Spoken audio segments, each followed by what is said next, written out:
وزیر اعظم شہباز شریف اور وزیر داخلہ محسن نقوی کے بڑے دعوے ہیں کہ انہوں نے اسلام آباد کو جنت بنا دیا اور بنائیں گے۔ میرا ایک سوال ہے، ایک آبادی ہے ڈھوک پڑی اور یہ ہے ناہید خان کے فارم ہاؤس کے قریب بنی گالہ کے علاقے۔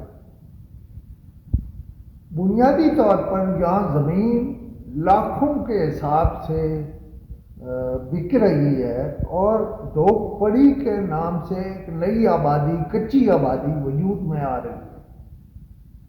بسم اللہ الرحمن الرحیم۔ ابھی ہم موجود ہیں جو بنی گالہ والی سائڈ پہ روڈ جاتی ہے، یہاں پہ ایک آبادی آتی ہے ڈھوک پڑی، اور اس کے اندر ہم موجود ہیں اور آپ یہ دیکھ رہے ہیں کہ میرے پیچھے مکان بھی جو ہیں وہ بنے ہوئے ہیں، اور یہ کچی آبادی کہلاتی ہے ڈھوک پڑی کے نام سے۔ لیکن یہاں کے متاثرین کا کہنا ہے کہ یہ ہماری زمینیں ہیں اور ہم نے یہاں پہ جو مکان بنائے یا سی ڈی اے نے ہماری کچھ زمینوں کے اوپر قبضہ کیا، ہم متاثرین ہیں اسلام آباد کے۔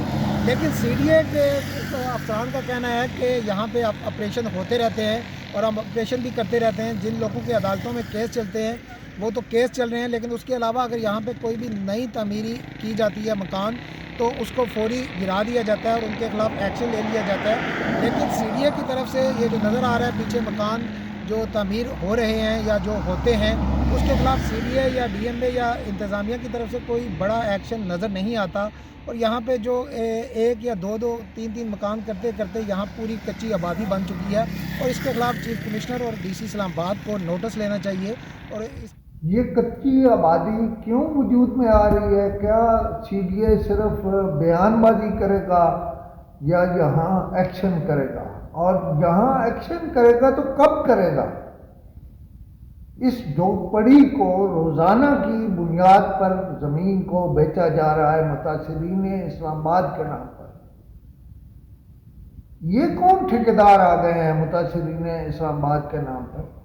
لہذا میں آج اتنا کہہ رہا ہوں اور جواب مانگ رہا ہوں چیئرمین سی ڈی اے سے کہ حضور، میں نے تو ہمیشہ آپ کو سپورٹ کیا ہے کہ آپ شہر میں ترقی کریں، تو یہ آپ کیا کر رہے ہیں اور چپکے چپکے کر رہے ہیں اور آپ کے لوگ کر رہے ہیں اور آپ کے لوگ ساتھ ملوث ہیں۔